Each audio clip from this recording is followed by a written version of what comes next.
ትንቢተ ኤርምያስ ምዕራፍ 10 እናንተ የእስራኤል ቤት ሆይ እግዚአብሔር በእናንተ ላይ የተናገረውን ቃል ስሙ። እግዚአብሔር እንዲህ ይላል፣ የአሕዛብን መንገድ አትማሩ፣ ከሰማይ ምልክትም አትፍሩ። አሕዛብ ይፈሩታልና፣ የአሕዛብ ልማድ ከንቱ ነውና። ዛፍ ከዱር ይቈረጣል፣ በሠራተኛም እጅ በመጥረቢያ ይሠራል። በብርና በወርቅ ያስጌጡታል፣ እንዳይናወጥም በችንካርና በመዶሻ ይቸነክሩታል። እንደ ተቀረጸ ዓምድ ናቸው፣ እነርሱም አይናገሩም። መራመድም አይቻላቸውምና ይሸከሙአቸዋል። ክፉ መሥራትም አይቻላቸውምና ደግሞም መልካም ይሠሩ ዘንድ አይችሉምና አትፍሩአቸው። አቤቱ እንደ አንተ ያለ የለም። አንተ ታላቅ ነህ፣ ስምህም በኃይል ታላቅ ነው። የአሕዛብ ንጉሥ ሆይ በአሕዛብ ጥበበኞች ሁሉ መካከል በመንግሥታቸውም ሁሉ እንደ አንተ ያለ ስለሌለ አንተን መፍራት ይገባልና። አንተን የማይፈራ ማን ነው? በአንድ ጊዜ ሰንፈዋል፣ ደንቁረውማል። ጣዖታት የሚያስተምሩት የእንጨት ነገር ብቻ ነው።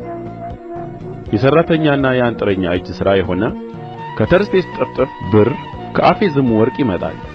ልብሳቸውም ሰማያዊና ቀይ ግምጃ ነው። ሁሉም የብልሃተኞች ሥራ ናቸው። እግዚአብሔር ግን እውነተኛ አምላክ ነው። እርሱም ሕያው አምላክና የዘላለም ንጉሥ ነው። ከቍጣው የተነሣ ምድር ትንቀጠቀጣለች፣ አሕዛብም መዓቱን አይችሉም። እናንተም ሰማይንና ምድርን ያልፈጠሩ እነዚህ አማልክት ከምድር ላይ ከሰማይም በታች ይጠፋሉ ትሉአቸዋላችሁ። ምድርን በኃይሉ የፈጠረ ዓለምን በጥበቡ የመሠረተ ሰማያትንም በማስተዋሉ የዘረጋ እርሱ ነው። ድምፁን ባሰማ ጊዜ ውኆች በሰማይ ይሰበሰባሉ። ከምድርም ዳር ደመናትን ከፍ ያደርጋል። ለዝናብም መብረቅን ያደርጋል። ነፋስንም ከቤተ መዛግብቱ ያወጣል። ሰው ሁሉ ዕውቀት አጥቶ ሰንፎአል። አንጥረኛም ሁሉ ከቀረጸው ምስል የተነሣ አፍሮአል።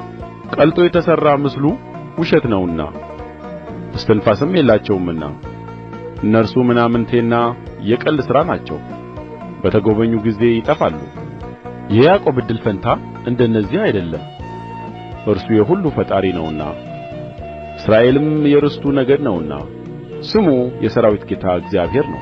በምሽግ ውስጥ የተቀመጥሽ ሆይ ዕቃሽን ከመሬት ሰብስቢ። እግዚአብሔር እንዲህ ይላልና እነሆ በምድሪቱ የሚኖሩትን እስኪሰማቸው ድረስ በዚህ ጊዜ እወነጭፋቸዋለሁ፣ አስጨንቃቸውማለሁ። ስለ ስብራቴ ወዮልኝ፣ ቍስሌም ክፉ ነው። እኔ ግን በእውነት የመከራ ቍስሌ ነው፣ እርሱንም መሸከም ይገባኛል አልሁ። ድንኳኔ ተበዘበዘ፣ አውታሬም ሁሉ ተቈረጠ። ልጆቼም ከእኔ ወጥተው አይገኙም። ድንኳኔንም ከእንግዲህ ወዲህ የሚዘረጋ መጋረጃዎችንም የሚያነሣ የለም። እረኞች ሰንፈዋልና እግዚአብሔርን አልጠየቁትምና አልተከናወነላቸውም። መንጎቻቸውም ሁሉ ተበትነዋል። የወሬን ድምፅ ሰሙ። እነሆም የይሁዳን ከተሞች ባድማና የቀበሮ ማደሪያ ያደርጋቸው ዘንድ ከሰሜን ምድር ጽኑ ሽብር መጥቶአል። አቤቱ የሰው መንገድ ከራሱ እንዳይደለ አውቃለሁ፣ አካሄዱንም ለማቅናት ከሚራመድ ሰው አይደለም። አቤቱ ቅጣኝ፣ ነገር ግን እንዳታዋርደኝ በመጠን ይሁን እንጂ በቍጣ አይሁን። ያዕቆብን በልተውታልና ውጠውትማልና አጥፍተውትማልና ማደሪያውንም አፍርሰዋልና በማያውቁህ ሕዝብ ስምህንም በማይጠሩ ወገኖች ላይ መዓትህን አፍስስ።